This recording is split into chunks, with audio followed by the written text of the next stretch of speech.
We left the European continent as we crossed the Gallata bridge over the mighty Bosphorus and entered Asia. I found it fascinating to see how the city of Istanbul was spread over 2 continents and linked only by 2 bridges.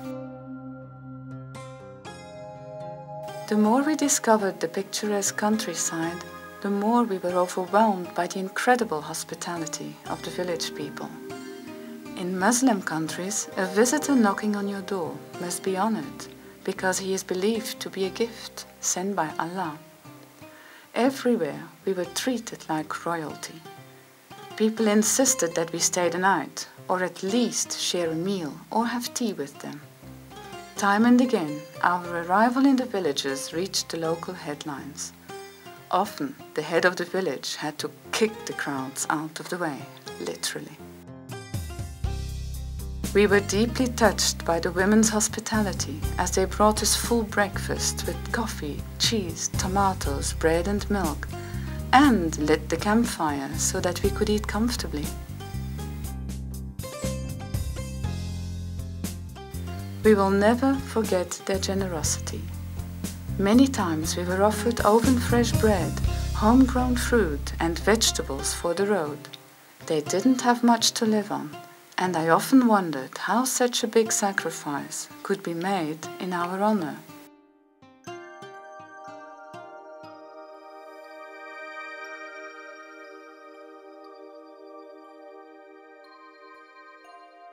Abruptly, the scenery changed to a fairy tale landscape of chimneys.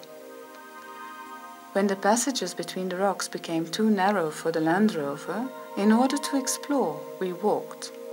The whole area is built out of tuft, a very soft type of stone. It disintegrates under your hands and feet as you try to climb a rock face.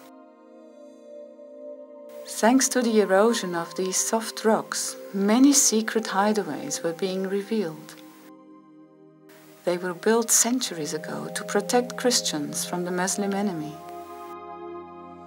It is so amazing how entire villages were hewn out of the rocks, sometimes going down as deep as 10 stories. Ventilation channels provided air to people and their livestock. Kilometer-long tunnels interconnected many of these villages, creating a secret underground network.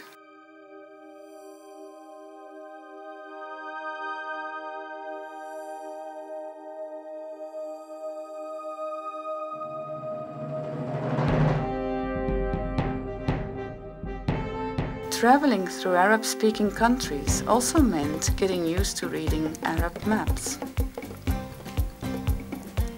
In Kalal Host, our 4-ton Land Rover had a hard time climbing the steep road to the Crac de Chevalier. It was built by crusaders around 1150 over a period of 100 years.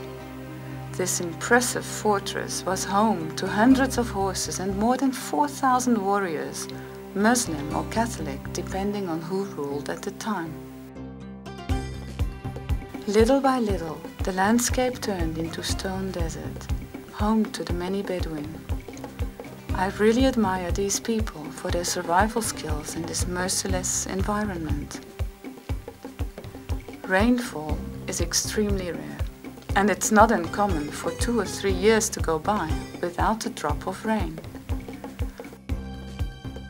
I still can't believe that we managed to get stuck in the only 50 square meters of mud for 6 hours and dragged every helping tractor with us into the mud.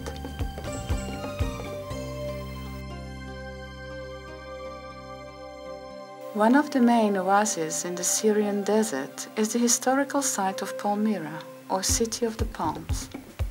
Around the year 270, the fierce Queen Zenobia reigned here.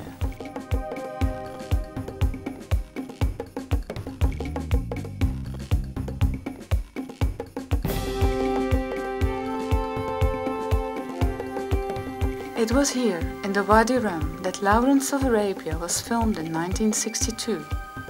I could well imagine how actors Peter O'Toole and Omar Sharif got their inspiration from the mysterious jebels or hills that rise on each side of the valley. Cut into sandstone and granite rock, it is 2 kilometers wide.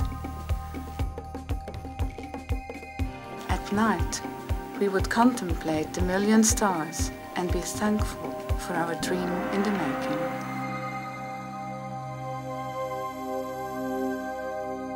Did you know that the Dead Sea is the lowest land point on Earth at 418 meters below sea level?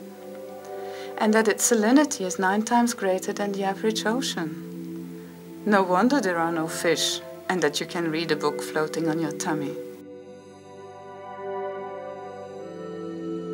Petra in Arab is pronounced Petra. Not exactly flattering if you think of how close it sounds to the word betterave, the French word for beetroot. But my name opened many doors. We received a free visa for Jordan, were invited to stay several nights in the very best hotels, had a free entry in the city of Petra, and received plenty of supplies for the road. I was spoiled rotten, and so was Paul. I'm telling you, Petra is a great name.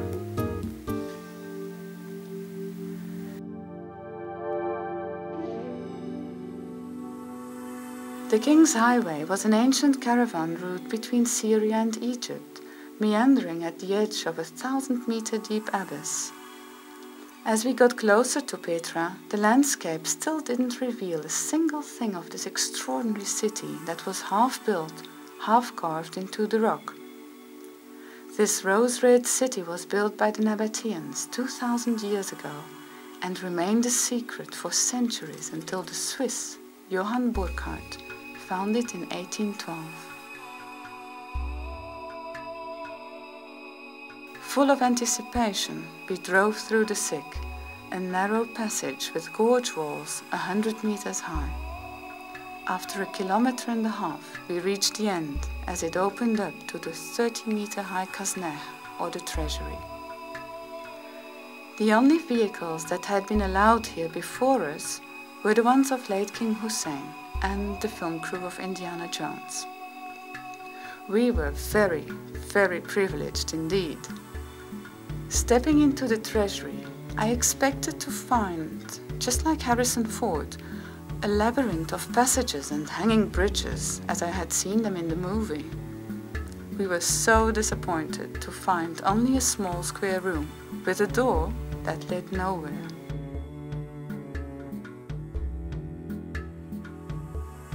Once, hundreds of houses and temples and around 500 royal tombs composed this former capital.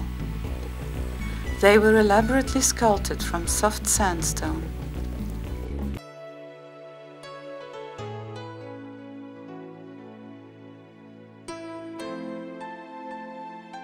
The rocks featured the most beautiful natural designs.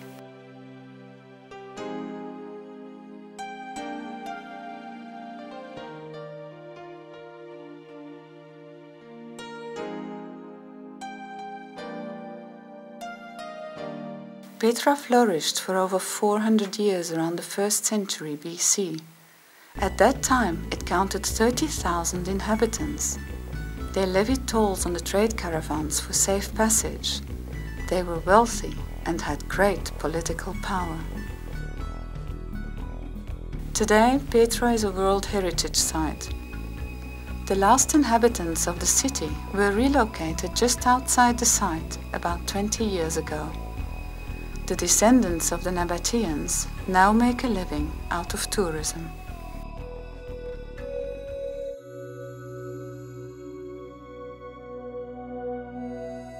On our 5th day in Petra, we heard that the Alps in France were running out of snow for the ski season. Imagine our amazement when the city of Petra got a white coat. The last thing I expected during this expedition was snow.